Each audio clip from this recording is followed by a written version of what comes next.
गुरुदेव के चरणों में कोटि कोटि नमन। श्री योग विशिष्ट के निर्वाण प्रकरण में हमारा चल रहा है कि वशिष्ठ जी ने कल राम जी को ये बताया था कि जो ज्ञानवान है उनका चित्त नष्ट हो जाता है और वो अपने स्वरूप में स्थिति बना लेते हैं। फिर वहाँ से उनको कोई भी चलायमान नहीं कर सकता। जैसे सूखा पत्ता अग्नि में जल जाता है, वैसे ही ज्ञानवान की चित्त उपाधि नष्ट हो जाती है। हे राम जी, जो जीवन मुक्त महात्मा और पारदर्शी पुरुष हैं, देखो अब जो जीवन मुक्त हैं वो पारदर्शी हैं, वो आर पार देख रही हैं। जैसे आजकल हमारी गाड़ियों में भी होता है, घरों में भी वो एक शीशा लगा होता है। अंदर से तो हम देख सकते हैं पर बाहर वाला हमें नहीं देख सकता। अब जो जीवन मुक्त पुरुष होते हैं वो अंदर भी देख रही हैं, बाहर भी देख रही हैं। उनकी वृत्ति अंतर्मुख होती है। और जो संसारी हैं, अज्ञान में रहते हैं, जो संसार में रच्चे पच्चे पड़े हैं, वो खाली बाहर वाला ही देख रहे हैं, वो बाहर से अंदर नहीं देख सकते। पर जो जीवन मुक्त हैं वो पारदर्शी हैं, आर पार दोनों तरफ देख रही हैं। जिसको सर्वत्र ब्रह्म ही दिखता है। किनको दिखता है ब्रह्म? जीवन मुक्त को। उसका चित्त सत्य पद को प्राप्त होता है। वह चित्त सत्य कहता है। चित्त तो है पर वो कौन सा है? शुद्ध चित्त है, शुद्ध अंतःकरण है और उसमें वासना भी नहीं देख पड़ती। वह चैतन्य मन है और वह चित्त सत्य पद को प्राप्त होता है। देखो आज तक हम क्यों भटक रहे थे? वासनाओं के कारण। हमारी वासना ही इतनी थी, तभी ये हमारा बार बार जन्म हो रहा है। अब वही वशिष्ठ जी कह रही हैं कि यह जगत ज्ञानवान को खाली लीला मात्र ही भासित होता है कुछ नहीं। ज्ञानवान ने इसकी पोल खोल दी होती है। मिथ्या है, स्वप्न है, स्वप्न है, स्वप्न है। वाकई स्वप्न है। एक एक पल, एक क्षण देखो पहले वाला कहाँ गया? स्वप्न हो गया। एक पल पहले वाला कहाँ गया? स्वप्न हो गया। वो सारा ऐसे ही स्वप्न होता जा रहा है। तो फिर ये क्या दिख रही है? लीला, नाटक हो रहा है ये तो सारा ही। कल वाला दिन कहाँ गया? अभी से 2 घंटे पहले वाला समय कहाँ गया? 1 मिनट पहले वाला समय कहाँ गया? साथ के साथ वो पास्ट हो रहा है, बीत रहा है, बीत रहा है, बीत रहा है। नहीं बीत रहा तो कौन है? अपना सत्य स्वरूप, वही तो हमें ज्ञात करवा रहा है। अगर वो भी बदल जाता, वो भी बीत जाता, तो हमें ज्ञान कौन करवाता? अब जो ज्ञानवान है उनमें वासना नहीं होती। वह चैतन्य मन में वासना होती है, चित्त में वासना नहीं होती। जब चित्त रूपी जल स्थिर, देखो ये एक ही के 2 नाम बोल दो। मन हमने तब बोला जब मन हमारा बाहर की तरफ निकल गया। वासना वाले को मन कहा जाता है, इच्छा वाले को मन कहा जाता है। और कहते हैं जब ये चित्त रूपी जल स्थिर हो जाता है तभी हमारी शक्ल दिखती है। हिलते हुए जल में थोड़ी शक्ल दिखती है। अब चित्त को जल कहा गया, तो ये चित्त स्थित होता है तो ये सत्य पद को प्राप्त होता है। यह जगत ज्ञानवान को लीला मात्र भासित होता है। वह हृदय से शांति रूप और नित्य तृप्त है। नाटक कर रहा है, व्यवहार कर रहा है, व्यवहारिक सत्ता में है, और व्यवहार भी उतनी देर करते हैं जितनी देर हम टॉयलेट में समय लगाते हैं। फिर अपने स्वरूप में आ जाता है, उसको सर्वदा आत्म ज्योति ही भासती है। विवेक द्वारा उसके चित्त से जगत की सत्ता निवृत्त हो जाती है और उसने स्वरूप में स्थिति पाई है। बिल्कुल सही बात है। जिसकी जगत खत्म हो गया, जिसका संसार मन से खत्म हो गया। अभी संसार जगत कहाँ है? ध्यान दें, हमारे मन में बसा पड़ा है। जब ये मन से खत्म हो जाता है ये जगत, तो फिर उसकी स्थिति कहाँ होगी? जगत खत्म हो गया तो अपना दूसरा स्वरूप तो है ही है। जिसको हम दूसरा कह रहे हैं वही हमारा पहला स्वरूप है। झूठ को हमने ऊपर ओढ़ रखा है। रोज हम झूठ में खेलते हैं, वहां से बाहर ही नहीं आते। और खेल हमें ये इतना सच्चा लग गया कि हमने उसको जो सत्य है उसको छुपाकर इस झूठ को सत्य मान लिया। यह चित्त सत्ता कहती है। कौन कहती है? जहाँ पर अपना स्वरूप स्थित है वही चित्त सत्ता कहती है। फिर वह कर्म चेष्टा करता भी देख पड़ता है, दृष्टा बन जाता है। देख रहा है अपने से अलग, हर इंद्री के व्यवहार को देख रहा है। देखो, हम खाना बनाते हैं गृहिणियां घर में, अगर हम जान करके बनाएं, हाथ रोटी बेल रही हैं, आंखें देख रही हैं, नाक गंध ले रही है, हर एक इंद्री अपना अपना कर्म कर रही है, अपने अपने धर्म में रहते हैं। और अगर यही जाने, ऐसे दृष्टा बनकर हम खाना बनाएं, खाना फिर भी बनेगा और अच्छा बनेगा। और अगर सड़ बुन के बनाएंगे, सारा दिन मैं ही बनाती रहूं, जहाँ पे जिसका परिवार बड़ा होता है, 2-3 दिरानियाँ जेठानियाँ इकट्ठी रहती हैं, वहाँ पर देखो कैसे भाव चल रहे होते हैं।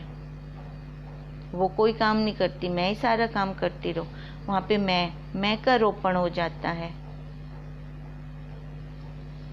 अब इसलिए कह रही हैं, जिनकी अपने स्वरूप में स्थिति हो जाती है वह फिर कर्म करता हुआ भी नहीं करता। वो देख रहा है, अपने से असंग देख रहा है, ये कर रहा है मेरी सत्ता से, मैं इसको सत्ता दे रहा हूँ तो ये काम कर रहा है। और मोह को वो प्राप्त नहीं होता। खाली काम ही नहीं, पूरा घर परिवार उसको कर्म क्षेत्र दिखाई देता है। कर्मों का ताना बाना है जो हमारे साथ संबंध जुड़े पड़े हैं। लो दो और चलो। जैसे कर्म खत्म हुए तो ये शरीर वो 1 मिनट के लिए भी नहीं रखता। जिसका लेन देन खत्म हो जाता है फिर उसका शरीर वो शांत कर देता है। अब देखो, यही वो कह रही हैं, वो मोह को नहीं प्राप्त होता। जैसे भुना बीज नहीं उगता, वैसे ही ज्ञानी की चेष्टा जन्म का कारण नहीं होती। सारा कर्म कर रहा है पर उसका कोई बंधन नहीं है। जैसे कृष्ण जी अपने स्वरूप में ही सारा कुछ करते थे, पर गोपियों को क्या लगता था, ये सारा कुछ तो करता है, चोरी भी करता है, गोपियों के कपड़े भी चुरा लेता है। फिर भी कह रहे हैं कृष्ण जी कि नर्मदा माता को जाके कह दो, यमुना माता को जाके कह दो कि अगर आज तक कृष्ण ने कभी चोरी ना की हो, कभी झूठ ना बोला हो, कभी छल कपट ना किया हो तो रास्ता दे दो। अब गोपियां सोच रही हैं मन में, कितना बड़ा झूठा है ये, सारा दिन चोरियां करता है और अब कह रहा है जाके यमुना माता को कह दो। अब जैसे ये भाव आते हैं गोपियां डूबने शुरू हो जाती हैं। फिर एक गोपी के कहने पर कह दे तेरा क्या जाता है, एक ने कहा, यमुना माता ने रास्ता दे दिया। फिर उनके मन में भाव क्या आ रहा है, कृष्ण भी झूठा, ये भी झूठी।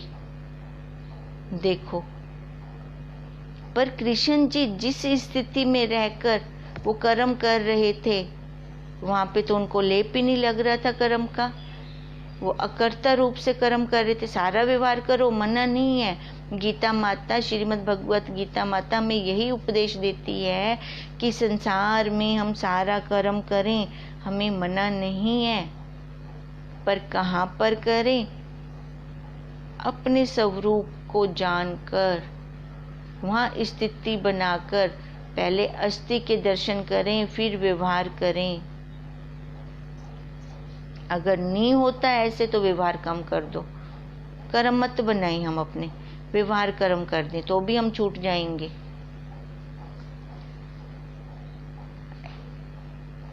पर जो अज्ञानी है उनकी वासना मोह संयुक्त है।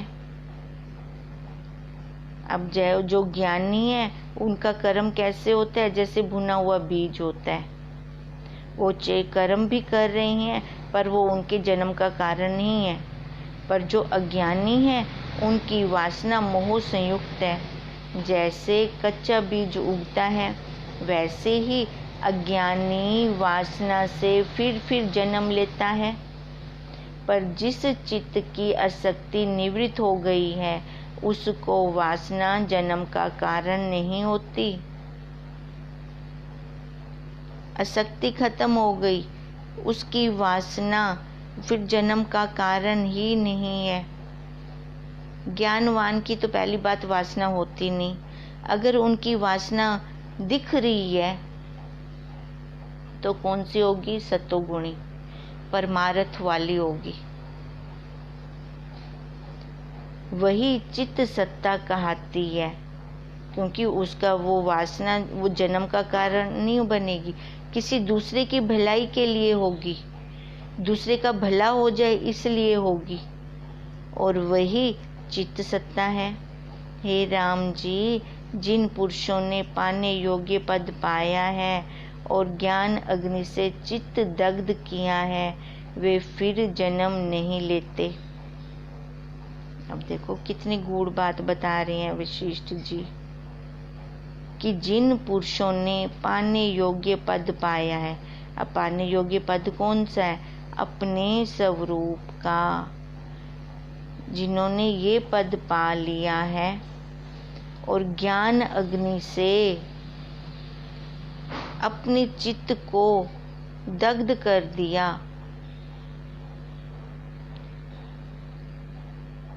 वे फिर जन्म नहीं लेते, उनका जन्म ही नहीं होता दोबारा। इच्छा वासना ही जिसकी खत्म, तो उसका जन्म कैसे हो सकता है?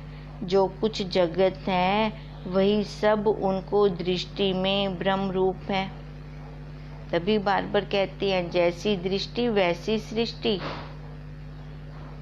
अब ज्ञान होने के बाद इंद्रियां तो अपना अपना धर्म करेंगी ना, अपने अपने धर्म में रत रहेंगी ना। ये तो नहीं होगा ज्ञान होने के बाद इंद्रियां का काम ही छूट जाएगा, आंख देखना बंद कर देगी, नाक सूंघना बंद कर देगा, कान शब्द लेना बंद कर देंगे, ऐसा तो नहीं होगा। अब वो सारा कर्म कर रही हैं इंद्रियां, अपने विषयों को ग्रहण कर रही हैं, पर उनकी दृष्टि में क्या है? आंख रूप देख रही है तो ब्रह्म है, ब्रह्म है, ब्रह्म है, चाहे जड़ है चाहे चेतन है, चर है अचर है, सब चारों खानियां ब्रह्म हैं। जैसे वृक्ष और तरु नाम मात्र को दो हैं पर वास्तव में एक ही है, वैसे ही ब्रह्म और जगत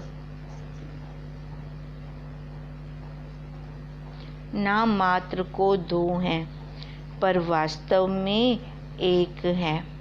जैसे जल में तरंग और बुलबुले जल रूप हैं, वैसे ही ब्रह्म में जगत ब्रह्म रूप है। अब ये बुलबुले तरंग कहाँ से निकले? जल में से, तो वो जल रूप ही है। अब ऐसे ही ये जीव, ये जगत, ये सारा कहाँ से निकला? जब महाप्रलय हो गई थी तब क्या था? एक वही सत्ता थी, वही सामग्री थी, उसी सामग्री में से ही फिर सारा कुछ बना है। तो इसका मतलब जैसे बुदबुदे तरंग लहर वो जल से निकली है तो जल रूप ही हैं, ऐसी ये सारी 84 लाख योनियाँ, 4 खानियाँ उसी में से निकली हैं, ब्रह्म में से। तो ये भी ब्रह्म रूप ही हैं। ये किसको दिखाई देता है? जिसकी अपने स्वरूप में स्थिति हो गई है। चैतन्य आत्मा रूपी मिर्च में जगत रूपी तीक्ष्णता है। देखिए चैतन्य, अब मिर्ची का स्वभाव क्या है? तीखापन, उसने वैसा ही दिखाना है। अब ये चैतन्य आत्मा रूपी मिर्च है और इसमें ये जगत रूपी उसकी तिखाई है। हे राम, ऐसे ब्रह्म तुम हो, ये सारे हैं। जो तुम कहो कि मैं चित नहीं, तो यह कुछ माना जाता है, क्योंकि जो तुम कहो कि मैं जड़ हूँ, तो तुम आकाशवत हुए। तुम में फिर कलना का उल्लेख कैसे हो? देखो अब क्या उदाहरण दे रहे हैं वशिष्ठ जी राम जी को भी। ऐसे ब्रह्म तुम हो, जो तुम कहो कि मैं चित्त नहीं, तो यह कुछ माना जाता है। माना जाता है हम चित्त नहीं है, मन नहीं है, बुद्धि नहीं है, अहंकार नहीं है, आँख नहीं है, नाक नहीं है, पैर नहीं है, हाथ नहीं है। ये तो हम मान सकते हैं। ये कौन मानते हैं? ज्ञानवान। तो फिर हम क्या हैं? हम सत्य चित्त आनंद रूप हैं। हम वही साक्षी रूप हैं।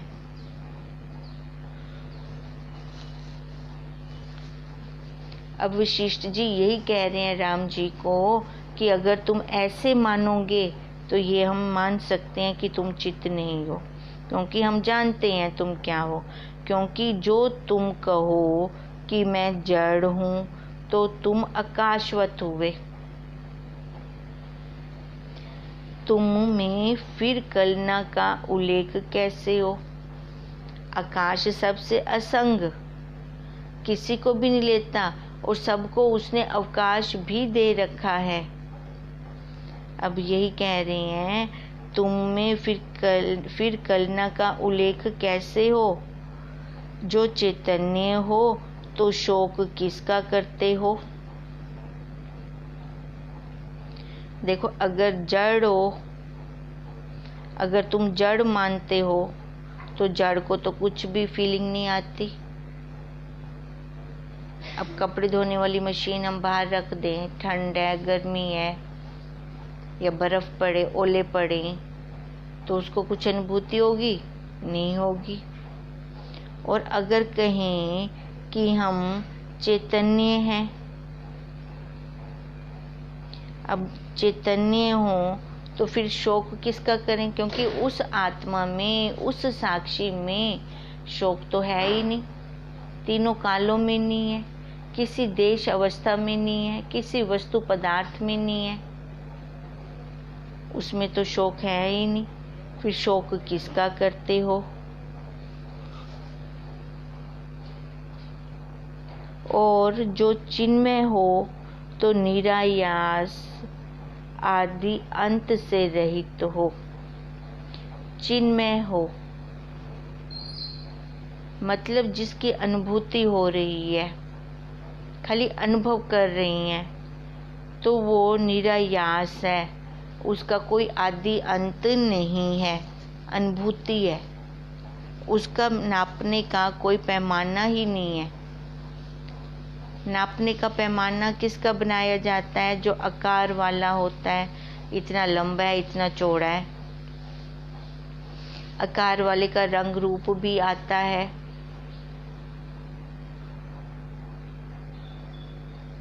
पर अगर हम चिन्मय हैं, वो सत्ता है, तो वो सत्ता कैसी है? निराकार, निर्गुण, निदान, सब तुम ही हो। अपने स्वरूप को स्मरण करो। जितना कुछ भी है ये विधि पक्ष से ले रही हैं कि वो सारा मैं ही हूँ, तब शांति पावेंगे। जब अपने स्वरूप में आते हैं तब वो आनंद आता है, आनंद से वो परम शांति का फल मिलता है हमें। फिर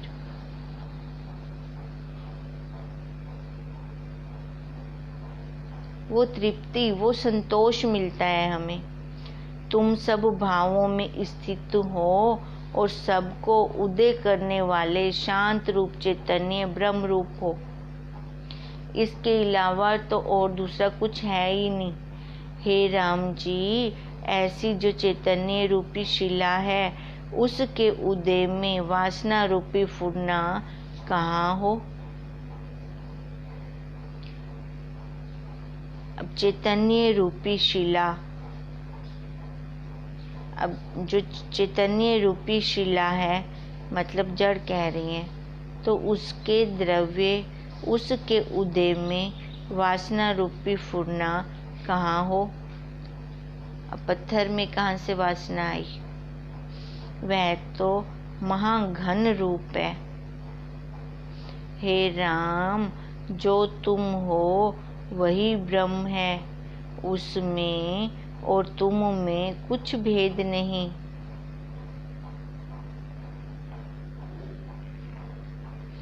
वही ब्रह्म सत्य और असत्य होकर भासता है। उसके भीतर सब पदार्थ हैं। उसमें नाना तत्व और अहम त्वम, अच्छा त्याज्य, अज्ञेय, ग्रहण करने वाला, छोड़ने वाला कुछ भी नहीं है। कोई कलना उसमें नहीं है। ऐसा जो सत्य रूप चिद घन ब्रह्म में आत्मा है, उसको मेरा नमस्कार है। हे राम, तुम्हारी जय हो। तुम आदि और अंत से रहित विशाल हो। शिला की तरह ठोस चिद घन स्वरूप और आकाश की भांति निर्मल हो। जैसे समुद्र में तरंगे हैं, वैसे ही तुम में जो जगत है सो लीला मात्र है नहीं, खाली भास रहा है। कैसे? लीला से। तुम अपने घन स्वरूप में स्थित हो। वो हम अपने जिसमें कुछ भी नहीं है, पत्थर की तरह है, कुछ नहीं उसमें प्रवेश कर सकता। न राग, न द्वेष, न जलन, न तपन, न मैं, न मेरा, कुछ उसमें प्रवेश कर ही नहीं सकता। वही तभी उसको, उसका मिलान किसके साथ कर रहे हैं? घन स्वरूप के साथ। वही तुम हो। इति श्री योग विशिष्ट निर्वाण विश्राम दृढ़ कारणाम द्वितीय सर्गा समापत। अब दूसरे सर्गे में विशिष्ट जी ने राम जी को अपने स्वरूप में स्थिति दृढ़ करने के लिए बताया है। ओम तम नमामि हरिं परम। ओम तम नमामि हरिं परम। ओम तम नमामि हरिं परम। ब्रह्म स्वरूप गुरुदेव के चरणों में कोटि कोटि नमन।